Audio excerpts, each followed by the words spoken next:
আসসালামু আলাইকুম। আমার কালার বার্ড যে মুরগিগুলো ছিল সেই মুরগিগুলোই আজকে আপনাদের দেখাবো। মাশাআল্লাহ, এতদিন মুরগিগুলো পালার পরে মুরগিগুলো এখন বিক্রি করার সময় হয়ে গেছে। আমি কিছুদিনের ভিতরে এই মুরগিগুলো বিক্রি করে দেব।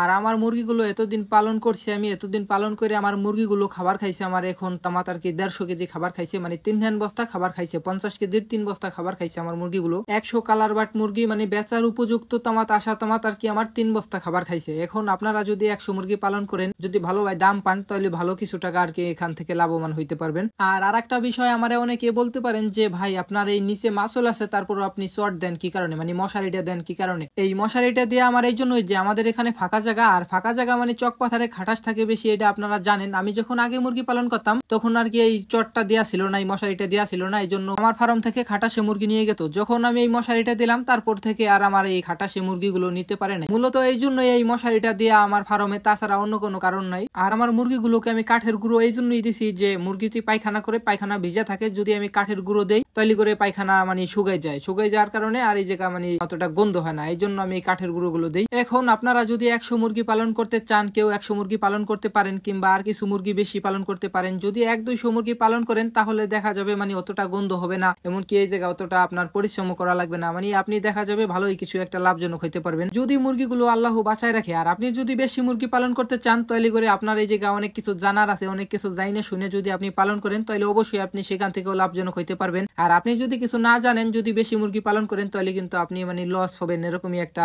আশঙ্কা বেশি থাকবে। আর আপনি যে কোনো জিনিস শুরু করার আগে ওই বিষয়ে আগে জানবেন, তারপরে শুরু করবেন, দেখা যাবে ওখান থেকে তাহলে আপনি লাভজনক হইতে পারবেন বেশি। আর যে কোনো জিনিসের উপর আপনি জানেন না, সেটা শুরু করলেন, ওইটা থেকে আপনি ব্যর্থতাই হবেন বেশি। আর একটা কথা কি ভাই, আপনি ব্যবসা, যে কোনো ব্যবসা আপনি অল্প পুঁজি দিয়ে শুরু করেন, দেখা যাবে আপনি একটা সময় ওখান থেকে সফলতা পাবেন। একজোটে অনেক দিয়ে যদি শুরু করতে চান, ওখান থেকে যদি আপনি লস খান তাহলে কিন্তু আপনার ব্যবসার আশা নিরাশা একবারে সবকিছু শেষ হয়ে যাবে। তাই আপনি অল্প দিয়ে শুরু করেন। যাই হোক, আজকের ভিডিও আমার এই তামাতেই শেষ। সবাই ভালো থাকবেন ও সুস্থ থাকবেন। আসসালামু আলাইকুম।